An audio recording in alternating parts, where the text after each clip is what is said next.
The morning mist hung thick over the Louisiana bayou as Detective Sarah Martinez stepped out of her patrol car. The radio crackled with static before dispatch announced another hunting accident in the area. This made it the third one in 2 weeks, and something about the pattern didn't sit right with her. She walked carefully along the muddy bank where local fisherman Jake Bourgeois had discovered the body. The victim, a weekend hunter from New Orleans, lay face down near his overturned boat. What struck Sarah immediately was the precision of the single gunshot wound to the head. "Hell of a shot for an accident," muttered Officer Danny LeBlanc, her partner of 5 years. He was right. The bullet had entered cleanly from a distance, suggesting the shooter had considerable skill. Sarah examined the scene methodically. The victim's rifle remained untouched in the boat, safety still engaged. His hunting license showed he had permission to hunt ducks in this section of the swamp. Everything appeared normal except for one crucial detail. The angle of the shot suggested it came from deep within the swamp, not from another hunter's position. As they documented the scene, local guide Tommy Thibodeau approached in his aluminum boat. His weathered face showed genuine concern as he tied off to a cypress root. "Another one, eh?" Tommy's Cajun accent was thick with worry. "My grandfather used to tell stories about this part of the swamp, so there was something evil living deep in there." Sarah had heard similar tales since arriving in this parish 3 years ago. Old-timers spoke in hushed tones about strange lights, distant gunfire at odd hours, and hunters who ventured too deep and never returned. She had dismissed most of it as local folklore until these recent incidents. "Tommy, have you noticed anything unusual lately? Any strangers in the area?" she asked while taking photos. The guide scratched his gray beard thoughtfully. "Matter of fact, I have. Been hearing rifle shots way back in the deep swamp, places where no hunter got any business being. And there's been a smell too, like something rotting." Danny raised an eyebrow. "Could be just another gator kill. You know how they drag their prey underwater." But Tommy shook his head firmly. "This ain't no gator smell, boy. This is different. Plus, I seen some strange tracks leading into the thick part of the swamp. Human tracks, but they disappear real quick like whoever made them knows how to move without leaving a trail." As they prepared to transport the body, Sarah noticed something glinting in the mud about 50 yards away. She waded carefully through the knee-deep water, following the beam of her flashlight. Half buried in the black muck was a brass shell casing. She bagged the evidence carefully, noting its pristine condition despite being in the swamp. The caliber appeared to match the wound, but more importantly, the casing was from military-grade ammunition, not something typical weekend hunters would use. Back at the parish office, Sarah spread out a map of the swamp on her desk. She marked the locations where the 3 hunting accidents had occurred. The pattern formed a rough triangle around an area known locally as Dead Man's Hollow, a particularly dense section of swamp that even experienced guides avoided. Her research into the area's history revealed some disturbing facts. During the Vietnam War, several local men had been drafted and sent overseas. Most returned safely, but a few came back changed by their experiences. One name kept appearing in old police reports: Marcus Guidry, a former Marine sniper who had disappeared into the swamp 15 years ago after a series of violent outbursts. The reports painted a picture of a decorated war hero who couldn't adjust to civilian life. Marcus had been involved in several bar fights and had threatened hunters who ventured too close to his family's old fishing camp deep in the swamp. After his final arrest for assault, he had simply vanished, and most people assumed the swamp had claimed him like it had many others over the years. Sarah studied Marcus's military photograph from his service record. The young Marine stared back at her with intense eyes that seemed to hold secrets. His marksmanship scores were exceptional, and his commendations spoke of a soldier who could hit targets at incredible distances under the worst conditions. As evening approached, Sarah made a decision that would prove to be either very brave or very foolish. She was going to venture into Dead Man's Hollow to investigate further. Despite Danny's protests and warnings from local residents, she felt compelled to uncover the truth behind these mysterious deaths. The pieces were starting to come together. But Sarah had no idea she was about to enter a deadly game of cat and mouse with someone who had turned the Louisiana swamp into his personal hunting ground. 3 days later, Sarah convinced Sheriff Boudreaux to let her conduct a reconnaissance mission into Dead Man's Hollow. She equipped herself with waterproof gear, a GPS device, and enough supplies for 2 days. Danny insisted on providing radio support from the edge of the accessible swamp area. The morning sun barely penetrated the thick canopy as Sarah guided her small boat through narrow channels choked with Spanish moss. The deeper she went, the more oppressive the atmosphere became. Strange sounds echoed through the trees, splashes that weren't quite right, and an occasional crack that could have been a branch breaking or something more sinister. After 3 hours of careful navigation, she reached what appeared to be the heart of Dead Man's Hollow. The area was a maze of interconnected waterways, fallen logs, and small islands covered in dense vegetation. It would be the perfect place for someone to hide and observe without being detected. Sarah tied her boat to a sturdy cypress and began exploring on foot. The ground was spongy and treacherous, with hidden pools of stagnant water waiting to swallow the unwary. She moved slowly, documenting everything with her camera and taking detailed notes of her observations. On the third island she investigated, Sarah discovered clear evidence of human habitation. Hidden beneath a carefully constructed lean-to of branches and moss was a campsite unlike anything she had ever seen. Military-style equipment was organized with precision: camouflage tarps, water purification tablets, and MRE packages arranged in neat rows.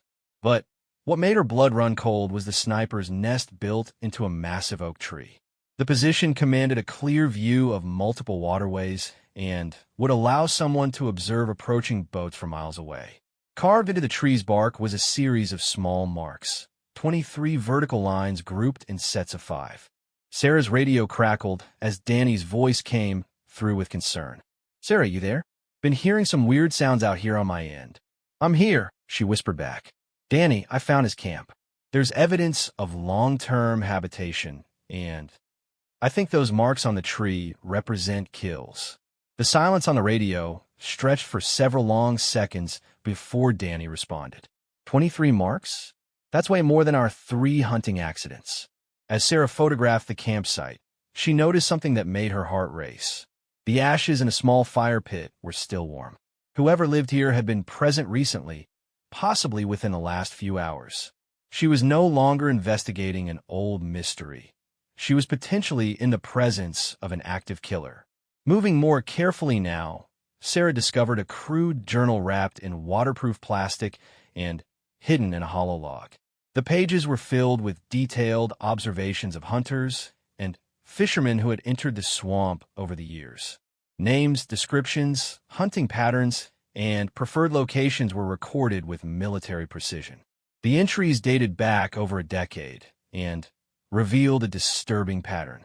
The writer had been studying and tracking people in the swamp long before the recent killings began. Early entries described the subjects as targets of opportunity and practice runs, suggesting the author was honing skills while remaining hidden. But the tone of the entries had changed dramatically in recent months. What began as detached observation had evolved into something more sinister. The latest entries spoke of cleansing the sacred ground and protecting the sanctuary from invaders. Sarah photographed several key pages before carefully replacing the journal. As she prepared to leave the campsite, a twig snapped somewhere behind her. She froze, every instinct screaming danger. The swamp had gone completely silent. No birds, no insects, no natural sounds that should have been present. Slowly, she turned around and scanned the dense vegetation. Nothing moved, but she had the overwhelming sensation of being watched. Her training told her to trust these instincts, and she began moving toward her boat with deliberate calm, fighting every urge to run. The journey back to her boat felt like an eternity. Every shadow seemed to hide a threat. Every sound made her jump. When she finally reached the cypress where she had tied off, Sarah's relief was short-lived. Her boat was exactly where she had left it, but The rope had been cut cleanly with a knife. Her radio crackled again. "Sarah, report your status. I heard what sounded like movement in the water near your last position." "Danny, someone's been in my boat," she whispered, examining the cut rope. The rope was severed while I was away from the site. As she spoke, Sarah noticed something that made her blood freeze. Pressed into the mud near her boat were fresh boot prints, large, military-style treads that led directly into the water and disappeared. Whoever made them had approached silently and left the same way. The implications hit her like a physical blow. The killer hadn't just been watching her investigation. He had been close enough to sabotage her escape route while she was distracted at his campsite. She was no longer the hunter in this situation. She had become the hunted. Sarah quickly secured her boat with a spare rope and began the journey back towards safety. But as she navigated the narrow waterways, she couldn't shake the feeling that every turn might be her last. Somewhere in the maze of Dead Man's Hollow, a skilled marksman was watching her every move, deciding whether she posed enough of a threat to become victim number 24. Sarah's escape from Dead Man's Hollow became a nightmare of nerve-wracking tension. Every bend in the waterway felt like a potential killing ground, every fallen log a possible sniper's perch. She varied her speed randomly, sometimes stopping completely to listen for sounds of pursuit, other times getting the motor to quickly clear open areas where she felt most vulnerable. Halfway back to safety, her worst fears were confirmed. The distinctive crack of a high-powered rifle echoed across the water, and a bullet splintered the cypress tree just inches from her head. Sarah immediately cut the engine and let the boat drift into thick cover while grabbing her radio. Shots fired. "Danny, I'm taking sniper fire in Dead Man's Hollow. Need immediate backup and air support if available." The response came through broken static. "Air support is 20 minutes out. State police helicopter was diverted from another operation. Can you maintain position?" Another shot rang out, this one closer. The bullet struck the water near her boat, sending up a geyser of muddy spray. Sarah realized with growing dread that her attacker was toying with her. These weren't killing shots. They were warnings designed to terrorize and control her movement. She analyzed the situation with her police training. The shooter had multiple advantages: knowledge of the terrain, elevated position, superior weaponry, and the element of surprise. Her only hope was to use the dense vegetation for cover and try to reach a position where rescue could extract her.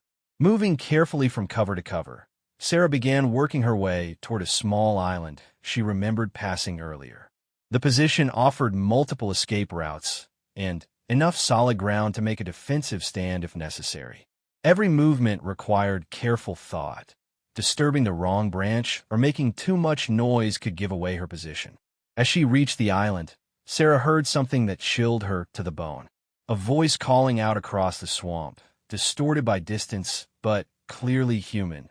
"Detective Martinez, you've seen too much. This is your only warning. Leave now and forget what you found, or join the others who thought they could violate this sacred place." The voice carried the disciplined cadence of military training, but underneath was something darker, a madness born from years of isolation and violence. Sarah keyed her radio carefully. "Danny, the suspect just identified me by name. He's been observing law enforcement activities. This isn't random. He's been planning this." "Understood. Helicopter ETA now 15 minutes. Can you hold position?" Before Sarah could respond, another voice echoed across the swamp, but this one was different. Younger, more panicked. "Help me. Someone help me. I'm trapped." Sarah's blood ran cold. There was another victim out there, possibly still alive. Her training and instincts warred against each other. Moving toward the voice would expose her to sniper fire, but leaving an innocent person to die violated everything she stood for as a police officer. The plea came again, more desperate. "Please. He's got me tied up on one of the islands. I can't get free." Sarah made her decision. Using her radio, she whispered urgently, "Danny, there's another victim in the area. I'm moving to assist. Guide the helicopter to my GPS coordinates and Tell them to approach from the east. There's less cover for the sniper from that direction.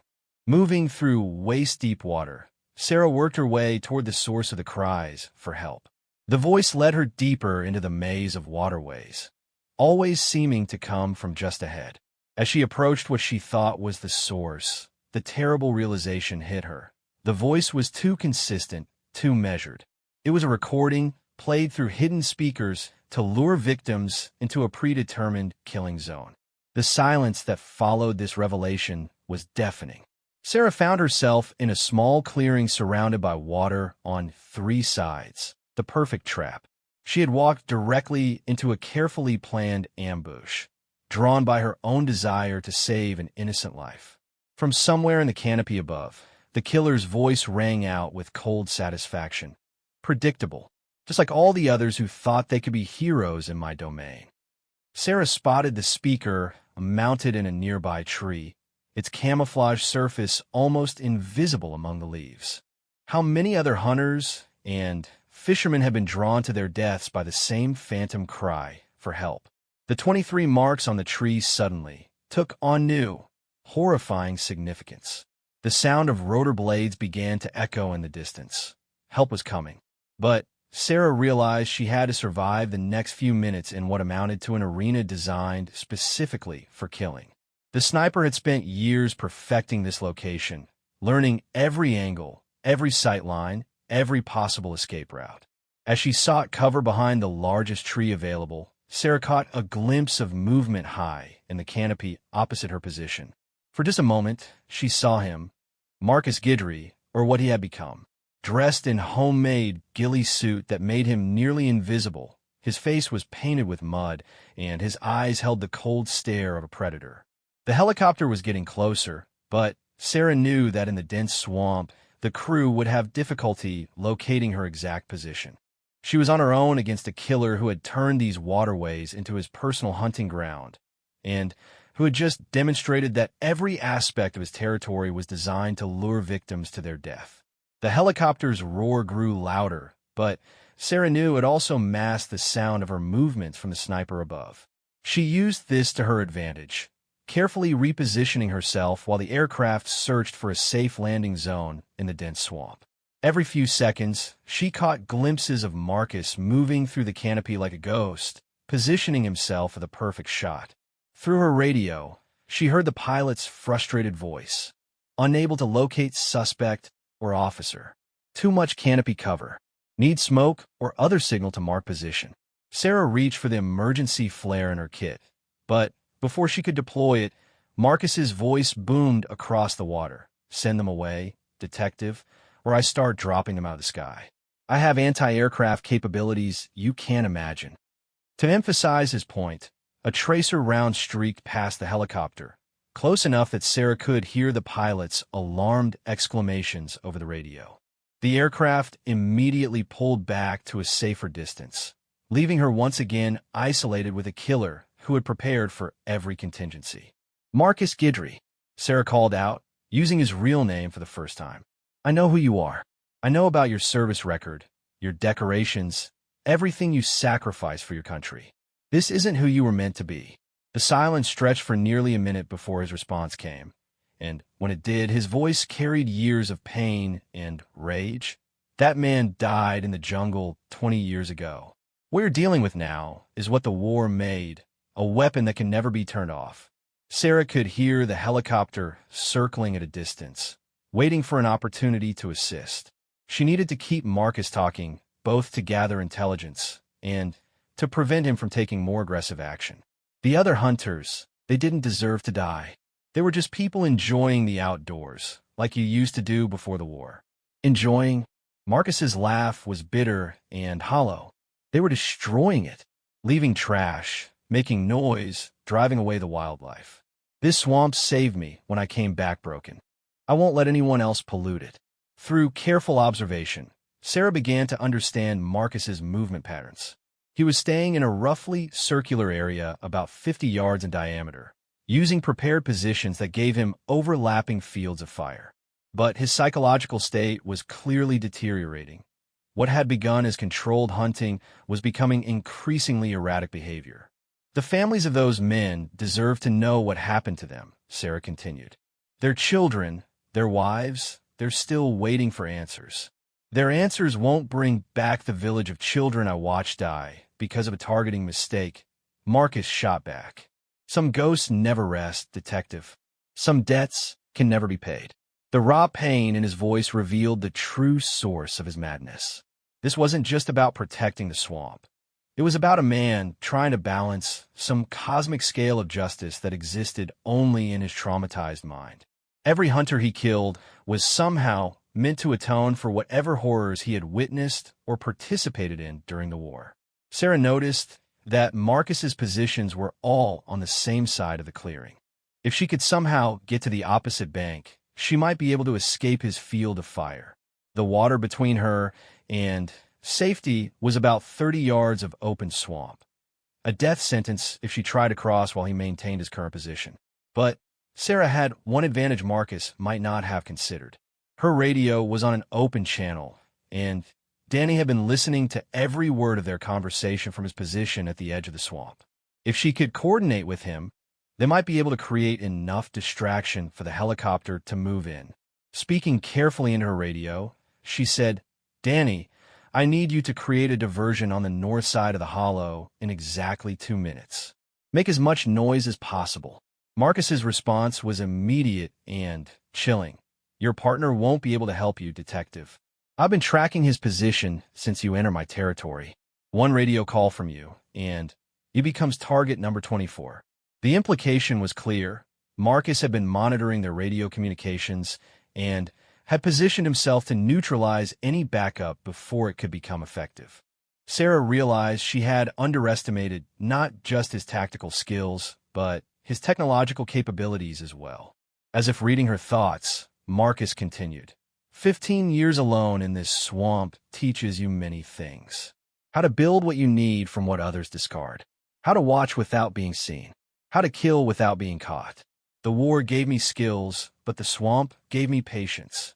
The helicopter made another cautious approach, but Marcus fired 2 warning shots that sent it banking away again. Sarah watched as her last hope for immediate rescue disappeared into the distance.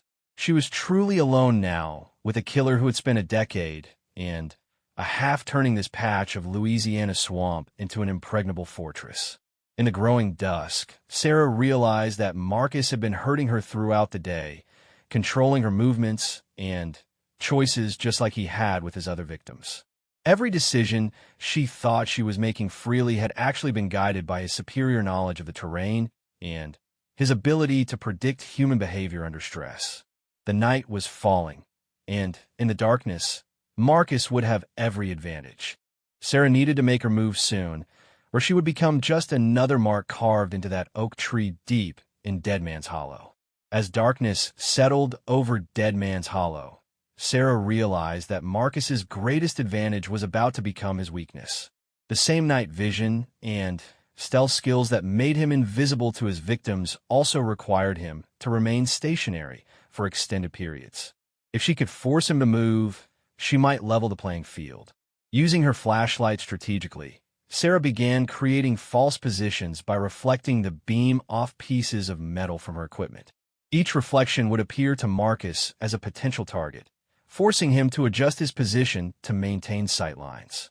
After 20 minutes of this psychological warfare, she heard the first sounds of Marcus moving through the trees above. The radio crackled with Danny's voice. "Sarah, I've got state police setting up a perimeter around the entire swamp. Nobody gets in or out. We can wait him out." But Sarah knew that a siege mentality might push Marcus over the edge completely. His deteriorating psychological state suggested he might prefer to go down fighting rather than surrender, and she was still trapped in his killing ground. "Negative, Danny. He's too unstable for a long standoff. I need to end this tonight." What Sarah didn't tell her partner was that she had discovered something crucial while examining Marcus's campsite. Hidden in his journal were detailed maps of the swamp, showing not just hunting positions, but also escape routes. One route led to an old oil pipeline that connected to the main waterway, a path that would allow him to disappear into the vast Louisiana wetlands if he chose to run. Drawing on her knowledge of Marcus's military background, Sarah began using tactics designed to exploit a sniper's greatest weakness: the need to remain concealed while maintaining target acquisition. She started moving in unpredictable patterns, sometimes doubling back on her own trail, other times remaining motionless for long periods. The psychological pressure on Marcus was evident. His voice, when it came across the water, had lost its earlier confidence. "You can't outrun this, detective. I know every inch of this swamp, every hiding place, every escape route. You're only delaying the inevitable." But Sarah detected something new in his tone: uncertainty.